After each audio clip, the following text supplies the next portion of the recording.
ବନ୍ଧୁଗଣ ନମସ୍କାର। ରେଡିଓ କୋରାପୁଟରେ ଆପଣ ମାନେ ନିଶ୍ଚିତ ଭାବରେ ଅନେକ ଦିନ ହବ ଅନେକ କଥା ଶୁଣୁଛନ୍ତି। ଆମେ ଆପଣଙ୍କ ପାଇଁ ଅନେକ କଥା ପଢୁଛୁ। ଗପ, ଗୀତ, କବିତା, କିଛି ଅ, ରୋଚକ କଥା ଏସବୁ ଗୁଡ଼ିକ ପଢି ଆପଣଙ୍କୁ ଶୁଣଉଛୁ। ସେହି କ୍ରମରେ ଆଜି ଆମେ ଆପଣଙ୍କ ପାଇଁ ଗୋଟେ ଗପଟିଏ ଧରି ଆସିଛୁ। ଏଇ ଗପଟିକୁ ଲେଖିଛନ୍ତି ମନୋଜ ଦାସ।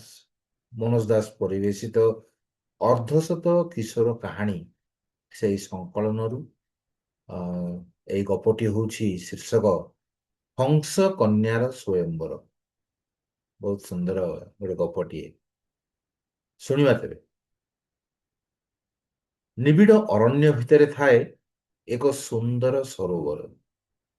ଆଖପାଖରେ ନଥାଏ କୌଣସି ଗାଁ ଗଣ୍ଡା, କୌଣସି ମଣିଷ ସେ ମୂଲକକୁ ଆସିବାର କୌଣସି କାରଣ ନଥାଏ।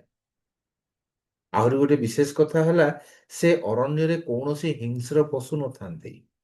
ଥାନ୍ତି ଅସଂଖ୍ୟ ହରିଣ, ଠେକୁଆ, ଗଣ୍ଡାର ଇତ୍ୟାଦି। ସରୋବର ଚତୁର୍ଦିଗରେ ରହୁଥିଲେ ହଜାର ହଜାର ପକ୍ଷୀ। ସେଇଟା ଥିଲା ପକ୍ଷୀମାନଙ୍କର ରାଜ୍ୟ। କେତେ ରଙ୍ଗର, କେତେ ପ୍ରକାର ରୂପର ପକ୍ଷୀ ସେଠି ବସାଟି ମାନ ବନାଇଥିଲେ, ତାହା କେହି କଳନା କରିପାରିବେ ନାହିଁ। ପ୍ରଭାତରେ ସେମାନେ ନାନାଦି ସ୍ୱରରେ ଗୀତ ବୋଲି ପରସ୍ପର କଥା ଭାଷା ହୋଇ ଆକାଶ ବକ୍ଷରେ ମେଲି ଦଉଥିଲେ ସେମାନଙ୍କର ଟିକି ଟିକି ଟେନା। ବିଶାଳ ଅରଣ୍ୟର ବିଭିନ୍ନ ପ୍ରାନ୍ତକୁ ଉଡ଼ିଯାଇ ସେମାନେ କରୁଥିଲେ ଆହାର ଅନ୍ୱେଷଣ। ଅରଣ୍ୟ ବ୍ୟାପୀ ରହିଥିଲା ନାନାଦି ଫଳର ସମ୍ଭାର। ସୂର୍ଯ୍ୟାସ୍ତ ପରେ ସେମାନେ ଲେଉଟି ଆସୁଥିଲେ ହ୍ରଦ ଚତୁର୍ଦିଗରେ ରହିଥିବା ଅସଂଖ୍ୟ ବୃକ୍ଷଲତା ଗହନ। ସେ ପକ୍ଷୀ ରାଜ୍ୟର ଜଣେ ଥିଲା ରାଜା। ସେ ଗୋଟିଏ ରାଜହଂସ।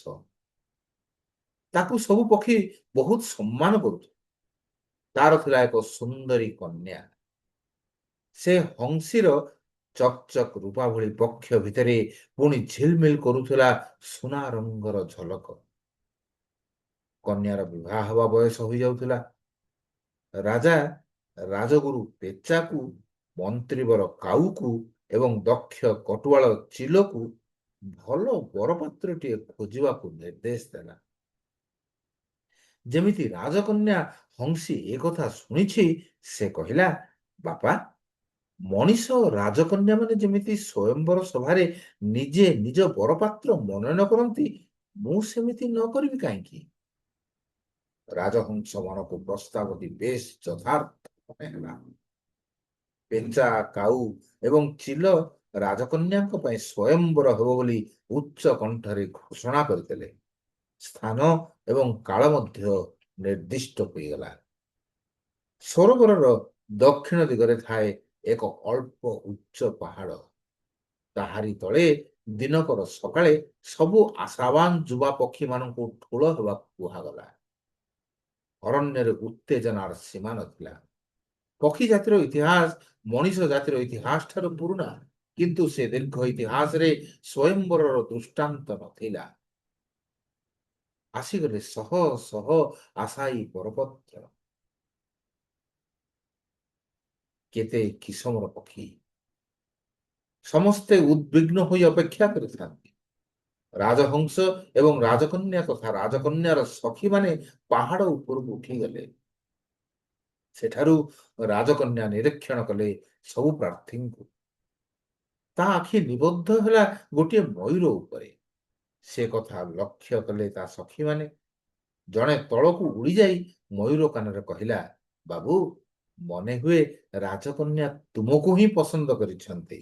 ତୁମେ କେଡ଼େ ଭାଗ୍ୟବାନ। ମୟୂର ପାଖରେ ଥିବା ବକ, ଗେଣ୍ଡାଳିଆ ଓ କପୋତ ଏ କଥା ଶୁଣି ପକାଇ ମୟୂରକୁ କହିଲେ, ବାସ୍ତବିକ ତମେ କେଡ଼େ ଭାଗ୍ୟବାନ, କେଡ଼େ ଭାଗ୍ୟବାନ।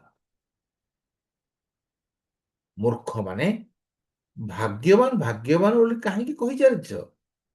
କାହିଁକି କହୁନ ମୁଁ କେଡ଼େ ଗୁଣବାନ? ରାଜକନ୍ୟା ଥରେ ମତେ ଭଲ ଭାବରେ ଜାଣିଲେ ଖାଲି ସେ ଯେ ମୋ ସ୍ତ୍ରୀ ହୋଇ ନିଜକୁ ଭାଗ୍ୟବତୀ ବୋଲାଇବେ ତାହା ନୁହେଁ। ସେ ମୋର ଦାସୀ ବନିଯିବେ। ଏବେ ଦେଖ ମୋ ଗୁଣ, ଦେଖନ୍ତୁ ରାଜା ଓ ରାଜକନ୍ୟା। ଏହା କହି ମୟୂର ଖଣ୍ଡିଏ ସମତଳ ପଥର ଉପରକୁ ଡେଇଁ ପଡ଼ି ନିଜର ସୁନ୍ଦର ପକ୍ଷ ମେଲି ନାଚ କରିବାକୁ ଆରମ୍ଭ କଲା। ତା ପ୍ରିୟ ପାତ୍ର ବନିବାକୁ ଉତ୍ସୁକ କେତୋଟି ପକ୍ଷୀ ତାଳ ଦେଲେ। ରାଜକନ୍ୟାର ମୁହଁ ଶୁଖିଗଲା। ସେ ମୁଣ୍ଡ ତଳକୁ କଲା। ରାଜହଂସ ଏହା ଲକ୍ଷ୍ୟ କଲା। ହେଲା ହେଲା, ନାଚ ବନ୍ଦ କର, ହୁକୁମ ଦେଲା ରାଜହଂସ। ତାପରେ ସେ ଅନାଇଲା ତାର ସଭାସଦ ତଥା ମିତ୍ର ଶୁଆ ପକ୍ଷୀଟି ଆଡ଼େ। ସେ ଶୁଆର ଏମିତି ଶକ୍ତି, ରାଜା କଣ ଭାବୁଛି ବା କହିବାକୁ ଚାହୁଁଛି ସେତକ ସେ ତତ୍କ୍ଷଣାତ୍ ବୁଝିପାରି କେବେ କେବେ ଛନ୍ଦ କବିତାରେ ତ କେବେ କେବେ ଗଦ୍ୟ କବିତାରେ ତାହା ପ୍ରକାଶ କରୁଥିଲା।